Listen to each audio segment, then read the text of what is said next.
بسم اللہ الرحمن الرحیم۔ آج کا سوال یہ ہے کہ روزہ کی حالت میں بندہ کلی کر سکتا ہے یا پھر غسل کرنا نہانا کیسا ہے، یا پھر گرمی کی شدت کی وجہ سے کوئی کپڑا وغیرہ تر کر کے اس کو اپنے جسم پر رکھ سکتا ہے،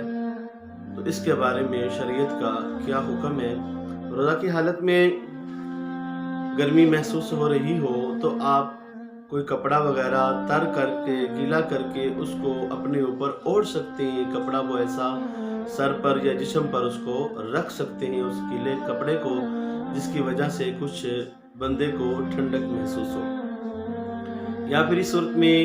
کلی کرنا چاہیں، گلا خشک ہو رہا ہے گرمی کی وجہ سے، شدت کی وجہ سے، تو آپ کلی بھی کر سکتے ہیں، لیکن یہ خیال رکھیں کہ کلی کرتے ہوئے کچھ پانی کے ذرات جو ہیں وہ قطرے وہ آگے جسم میں نہ چلے جائیں۔ یا پھر روزہ کی حالت میں بندے کو غسل کرنا ہے تو آپ وہ بھی غسل کر سکتے ہیں، نہا سکتے ہیں، اس میں بھی کچھ ایسا مسئلہ نہیں ہے۔ حدیث پاک بخاری شریف کی حضرت عبداللہ ابن عمر رضی اللہ تعالی عنہ روزہ کی حالت میں آپ کپڑا تر کر کے اپنے جسم کے اوپر آپ رکھ لیا کرتے تھے، اور امام شعبی رحمۃ اللہ تعالی علیہ آپ حمام میں داخل ہوئے، لوگوں نے دیکھا کہ حالت روزہ میں تھے، ظاہر سی بات ہے وہ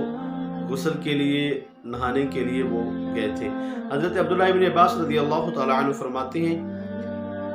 کہ روزہ دار ہنڈیا یا کسی چیز دوسری کا ذائقہ چکھ لے تو اس میں کوئی حرج نہیں ہے۔ امام حسن رضی اللہ تعالی عنہ فرماتے ہیں کہ روزہ دار کے لیے کلی کرنا ٹھنڈک محسوس کرنے کے لیے، ٹھنڈک حاصل کرنے کے لیے، تو اس میں بھی کوئی ایسا مسئلہ نہیں ہے، اس میں بھی کوئی حرج نہیں ہے۔ حضرت عبداللہ ابن عباس رضی اللہ تعالیٰ عنہ فرماتے ہیں تم میں سے کسی شخص کا روزہ ہو تو وہ اس حالت میں صبح کرے